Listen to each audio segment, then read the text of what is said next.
Bwana asifiwe. Wakati Mungu alikuwa amekaa, anaambia Zakaria wapi? Watajua ya kwamba ni mimi Mungu, kwa sababu nimeamka. Praise the Lord.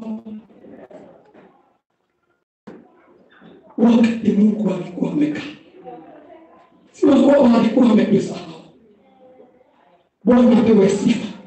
Sio kwamba Bwana alikuwa anaona, alikuwa anafuata kile ulikuwa unafanya. Wakati walikuja wakakukoni pesa, alikuwa anaona. Bwana apewe sifa. Wakati walikuingilia sasa, hakuwa anaona, alikuwa anaona. Ni vile tu alikuwa amekaa, lakini alikuwa amekaa kwa Mungu. Sasa ameamuka. Maadui walifikiria atakapolewa, lakini sasa ameamuka. Bwana apewe sifa. Mungu akaongea na Joel, akamwambia kitu moja, the book of Joel. Wakati wa kupoteza, wakati wa machozi, wakati wa huzuni, Bwana apewe sifa. Wakati wa kukosa usingizi, unaenda kulala kwa Kristo. Sasa Mungu hajakuwa akiona. Amekuwa akiona, anafuatilia, lakini sasa ameamka. Bwana apewe sifa. The book of Joel, chapter 1, verse 3. The Bible says, Joel chapter 1, verse 3. The Bible says, tell your children about it. Let your children tell their children, and their children another generation, that the tree locust left, the storming locust has eaten. What the storming locust left, the twin locust have eaten. And what the twin locust left, the consuming locust have eaten. Bwana apewe sifa.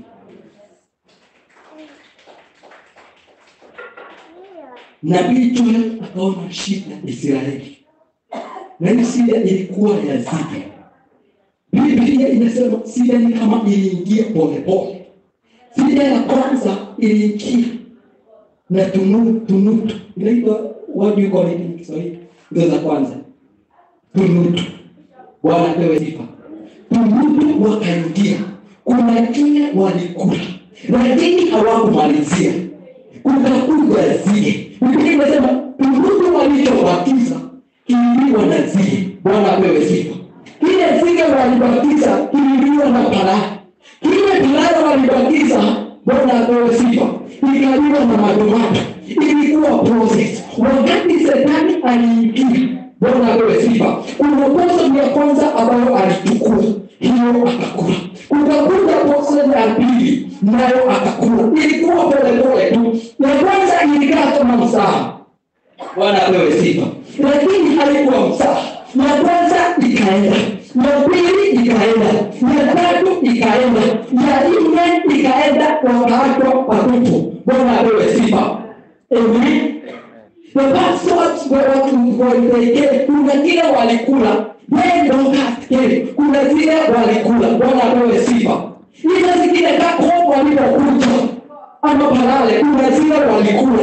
Hizo zingine madumadu walipokuja, kuna zile walikula. Kwa hiyo hao watu wakaachwa pia kitu, kwa sababu ya kwanza ilienda, ya pili ikaenda, impossible, ya tatu ikaenda, ya nne wakakuja wakamalizia. Kuna Biblia huwa inasema wadudu wale wa kutawala. Kwa hiyo angalia hao watu wengi wanafanya hapa vitu vile zinafanya. Ya kwanza ilikuwa matawi, ya pili ikakula hapa katikati, ya tatu ile ya kwanza inakula inabakishia ya pili, ya pili inabakishia ya tatu, ya tatu nayo ikabakishia wengine wale wa kutawala. Bwana apewe sifa. Kwa hiyo hii ikaachwa tupu, hakuna kitu hata moja waliachwa nayo. Hivyo ndivyo ilivyokuwa kwenye maisha yetu. Wakati tulipoteza kazi, tulijipenda bali tutakuwa tulichokuwa nacho, tukafikiria ni mzaha, tukalipa rent, lakini tukaenda kwa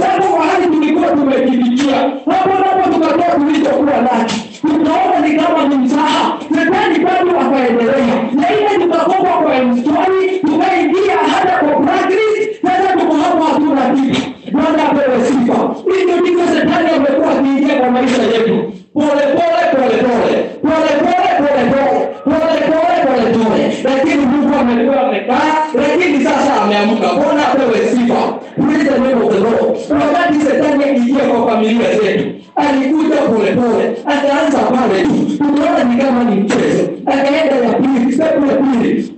Akachukua kitu kingine. Ya tatu, tukaanza familia imesabaratika. Sasa tunalilia Mungu. Lakini Mungu amekuwa amekaa. Sasa ameamuka. Bwana apewe sifa. Ilikaa tu mchezo. Wakati biashara ilianza kwenda chini, ukaenda ukachukua loan ili ujaribu kuipeleka. Lakini bado ikakuliwa. Ikaenda polepole. Ile wa kwanza walibakisha. Ya pili ikakuja ikakula. Ya tatu ikakuja ikakula. Madumbani wale wadogo wanakuja wakamalizia. Sasa unaenda kwa tupu, huna chako. Lakini Mungu amekuwa amekaa. Sasa ameamuka. Bwana apewe sifa. Praise the name of the Lord. We as a church, tuko na testimony. Tulianza people level, ikaanza na red ikakula kiasi fulani. Tukafikiria ni kama ni mchezo. Ikaenda ingine. Tukaanza kukopa mahali. Na internet ikapanda. Ikakula kidogo. Pole. Tukajipata ni kama tunaingia kwa simu. Hivyo people hao locals walikuwa wanaingia. Wa kwanza anaingia, anaona chake, anabakishia yule mwingine. Wao wanafikiria ni kama wameisha. Kumbe amefungulia mlango wengine. Huyu mwingine pole ananyemelea. Na yeye ameupa zake. Na yeye anaenda zake, anaita yule mwingine. Yule mwingine naye anakuja. Wakati yule wa kutambaa, anakuja pole kwa doa yako. Yule pia alikuja kumaliza. Wewe akakuja pole kwa kampuni yako, akakuja akamaliza. Lakini hiyo ilikuwa chapter ya kwanza. Hebu tuende chapter ya pili, usikie vile Mungu alisema. Bwana apewe sifa. Second chapter verse 25. And the Bible says, praise the name of the Lord. No matter what wrong has been, they left us with nothing. Our family with nothing. Our family with nothing. Our businesses with nothing. Bwana apewe sifa. Our institution with nothing. Nothing was left. Hakuna kitu kilibakishwa. Tuliachwa na madeni. Lakini kuna kitu Mungu anasema. Na hii ndio neno letu siku ya leo. So I will let know. Praise the name of the Lord. 25.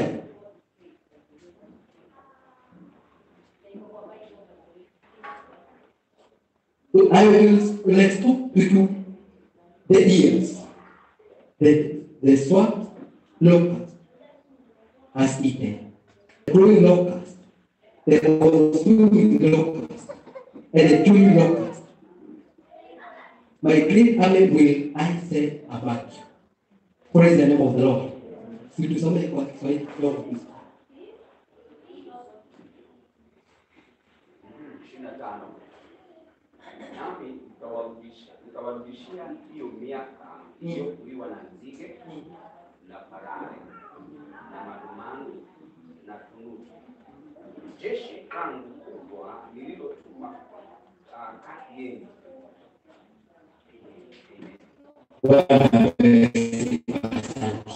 Bwana apewe sifa.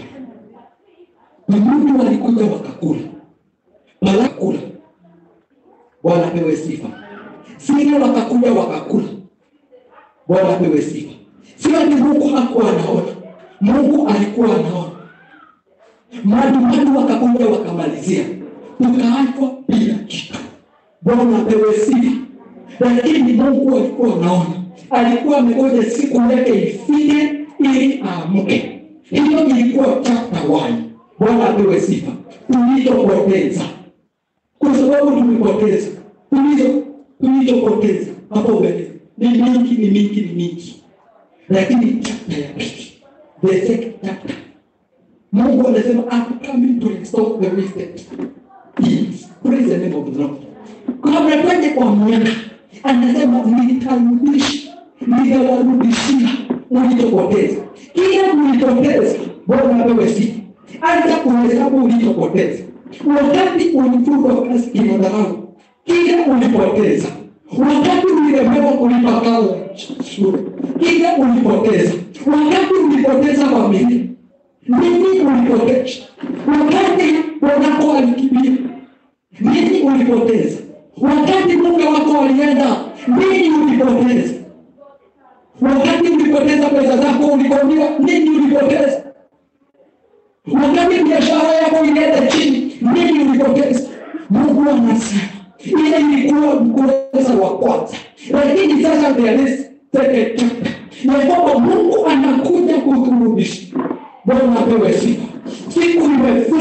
na Mungu kuturudishia chochote tulichopoteza, kwa familia zetu, kwa biashara zetu, kwa maisha yetu. Wakati umefika kwa Mungu kuturudishia. Alafu kuna kitu Mungu anajua, wakati kuna miaka ambayo ilikuwa ya kupoteza, Mungu anakumbuka hiyo miaka, anakuja anasema nitarudisha hiyo miaka, all the wasted years, kwa sababu hii miaka ilipotelea chini wakati haukusimama. Sasa bado ilikuwa inasonga. Wakati huyo jamaa alikuja kwako akakwambia anakupenda, akakuwait for 3-4 years, wenzako wakaolewa, Mungu alikuwa anaona, anasema I will come and restore the wasted years. Those years those people wasted. Boy, praise the name of the Lord. Hiyo miaka waliokupotezea, Bwana apewe sifa. Bwana apewe sifa. Tuko pamoja. Hiyo miaka uliyopoteza, hiyo miaka uliyopoteza, anakuja kukurudishia yote ambayo ulipoteza. Hiyo miaka, kwa hiyo Mungu anakuja kufanya very fast. Anakuja na speed, anakuja kwa haraka akurudishia kila kitu. Kuna mtu anajiuliza, huyu Mungu wa haraka, kwani huyu Mungu anakaaje? Uliza mtu mmoja, Bwana apewe sifa, ambaye anaitwa Ahab. Ahab anaachana na Elijah anamwambia sasa fanya haraka, kwa sababu mvua iko tayari kunyesha. Akamwambia kimbia, naye akaenda akicheka. Akasema wewe nabii, ni mjinga sana, huna gari. Yeye akakimbia, lakini hakujua kuna speed ya Mungu. Bwana apewe sifa. Nimekuja kukuambia kuna speed ya Mungu. Haijalishi kama wenzako waliolewa, kuna speed ya Mungu. Haijalishi biashara zao zimekaa namna gani, kuna speed ya Mungu. Haijalishi kampuni zao zimekaa aje, kuna speed ya Mungu. Kabla Ahab afike, alipata Elijah amefika, kwa sababu kuna speed ya Mungu. Bwana apewe sifa. The wasted years, God is going to recover them with no time, because he is that powerful. Praise the name of the Lord. Kuna haraka za Mungu, anakuja kufanya haraka. Hiyo ulisimama kusoma, sasa ndio unafikiria kurudi kwa masomo. Kuna speed ya Mungu ambayo ameachilia katika jina la Yesu Kristo. Bwana apewe sifa. Praise the name of the Lord. Usijalizwe na wale watu wanasema, watu wadogo hata kuliko sisi wamepata mali, wamepata na magari, mimi bado niko hapa. Bwana apewe sifa. Kuna speed ya Mungu. Ulipoteza, ulipoteza shamba yako, kuna speed ya Mungu. Ulipoteza gari yako, kuna speed ya Mungu. Ulipoteza familia yako, kuna speed ya Mungu ambayo anaileta haraka kwa sababu ana uwezo. Bwana apewe sifa. Praise the name of the Lord. Haijalishi ni miaka 10, ndio umekaa ukibata miaka 10. Watu wakisema huyu ni mjinga, lakini waambie kuna speed ya Mungu ambayo haifanani na speed ya wanadamu. Ndio watafanya strategy zao, waweke biashara zao, lakini kuna speed ya Mungu. Mungu alijua wakati huu wote, saa haikusimama, siku bado ziliendelea, miaka iliendelea kujihesabu, bado ukimakai alijua siku yangu ikifika, kwa sababu nilikuwa nimekaa, sasa nimesimama. Mimi nina uwezo wa kuharakisha masiku. Bwana apewe sifa. Haijalishi wako na watoto wangapi, kuna speed ya Mungu. Uliza Sara vile ilifanyika, aliwapata pa. Bwana apewe sifa. Kuna speed ya Mungu. Usijalishe na vile watu wamekuwa akisema, kuna speed ya Mungu my brother, my sister, kuna speed ya Mungu. Praise the name of the Lord. Bwana apewe sifa. Miaka poteza, miaka tuliyopoteza. Kuna miaka ambayo tulipoteza, unahesabu 1, 2, 3, 4, 5. Praise the name of the Lord. Mtu bado amelinga hapo, unajua nakupenda, hata nafikiria kukupeleka nyumbani kwetu. Hiyo mwezi ikifika anakuambia ni kama tutapostpone, tutaenda hiyo mwezi nyingine. Ukifika hapo ni kama ni hiyo mwezi nyingine. Ikifika hapo ni hiyo mwezi nyingine. Hiyo siku nyingine anakuambia ni kama vyenye Mungu ameniongelesha. Bwana apewe sifa. Anakuaja kwa mataa, lakini kuna kitu hakujua. God is coming to restore the wasted years. Haijalishi kama alioa, kuna speed ya Mungu. Praise the name of the Lord. Waliokukono walikukona, wakumalize nguvu. Ukae hapo, na ni kweli umekaa kwa sababu umepoteza, lakini kuna speed ya Mungu. Unakuja kama umewapita. Bwana apewe sifa. Unakuja kama umewapita. Wakati nilikuwa najifunza driving, Nilikuja na mtu ambaye siwezi sema ati ni mtu ako hivyo tu. Yeye anataka bio. Alikuwa ananiambia hesabu gani 1 2 3 nikaro 1 2 3. Kwa hiyo unahesabu gani 1 2 3 ziko 50. Alafu fanya mahesabu yenye unaweza kuzipita. Bwana asifiwe. Hivyo ndivyo Mungu anafanya. Anahesabu huyu ndiye alikukona, wacha akae hapa. Huyu naye akakudharau, wacha akae hapa. Huyu naye akakuongelesha baya, wacha akae hapa. Unakuja umewapita. Wanakuona ukiwa mbele kama unamaliza, kwa sababu kuna spirit ya Mungu. The wasted years, miaka tuliyopoteza, vitu ambazo zilikuliwa na madomani, Bwana apewe sifa. Vitu ambazo zilikuliwa na zile, Bwana apewe sifa. Vitu ambazo zilikuliwa na parare, Mungu anasema anakuja kuwarudishia. Mungu amesema sitakaa tena. Anaongelesha nabii Zakaria, anamwambia ni kwani nimekaa nabii, lakini sasa naamka.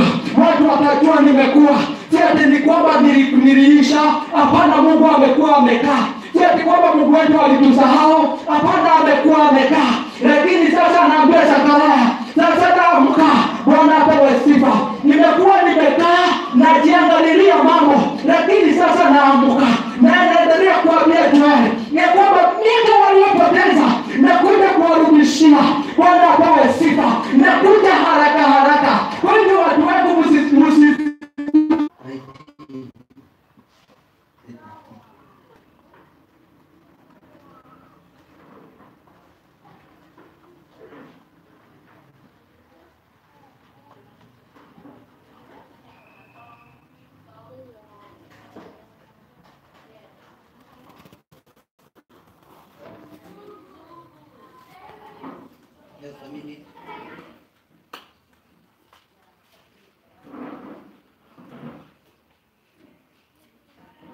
Job 20.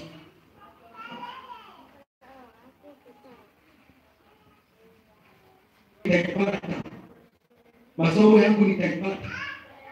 Aliongea na Job. Kwa sababu kama kuna mtu alipoteza ni Job. Wanapewe sifa. Wakati Shetani alienda kwa Mungu akapewa ruhusa, aliingia kama hawa zile. Pole. Familia akapoteza. Mali yake akapoteza. Kando kikali zake zikaenda. Watoto wake wakaenda.